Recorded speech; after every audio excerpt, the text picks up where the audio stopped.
What's going on, guys, and welcome back to another 8-ball pool video. Now today's video is going to be something we've done quite recently, and it's backed by popular demand because the previous time I tried the Q swap challenge, the video is now on around 35,000 views, which is one of my most watched 8-ball pool videos. Now before we get into this video, guys, I just want to say a big thank you to every single one of you for subscribing and liking. My channel is just you know, if you look at the analytics, it's just going up and up and up, and my subscriber count's going up between 80 and 100 a day. So on this rate, we're going to hit 10k pretty damn soon. So I'm really super stoked with the way the channel's going, and I just want to continue to make great 8-ball pool videos for you guys to enjoy. So I hope to keep doing that for the foreseeable future.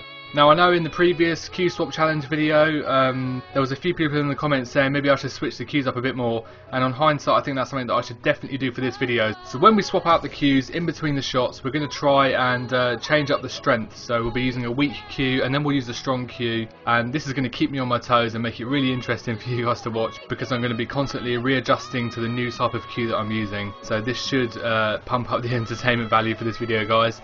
Alright then, guys, so it looks like we're going to be heading into Shanghai for our first match. I'm pretty sure in the previous video we headed into Shanghai for the first match, so we're going to head into Shanghai again.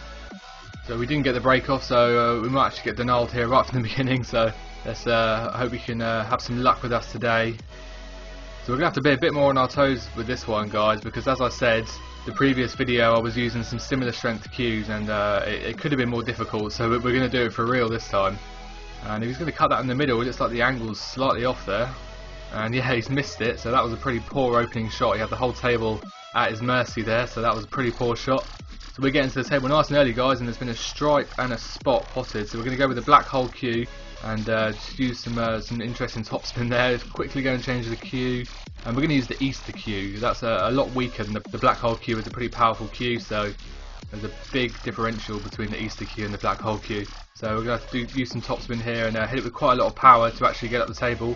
Not even going to see what positional shot. We're going to go straight to the zombie Q, which again is a slightly different power amount. And we've got a nice easy plant here, and we're going to use a bit of screw back.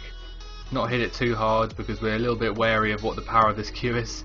And we're going to go straight up now to a more powerful Q and go straight in with the millionaire Q.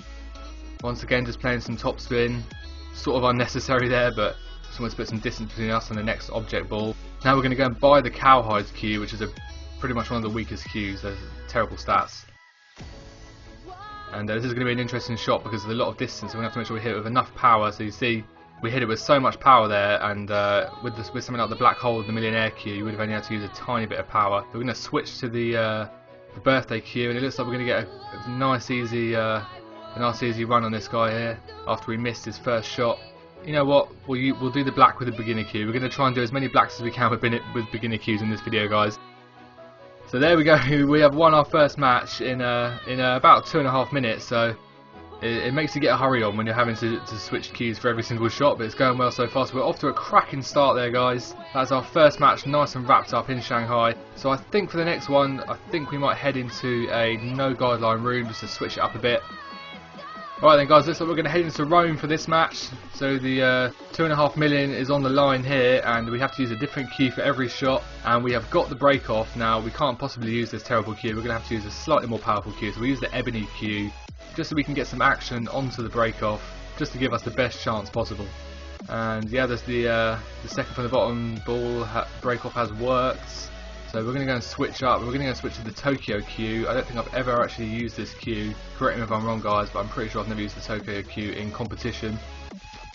So it looks like we're going to go for stripes, and we put maximum screw back on there. And if we'd had a more powerful Q and it had gone to the same angle, we might have actually put the black in the top right corner. So I was quite lucky with the power of the Q there. So we're going to switch to another tournament Q and try the Sydney Q, I think.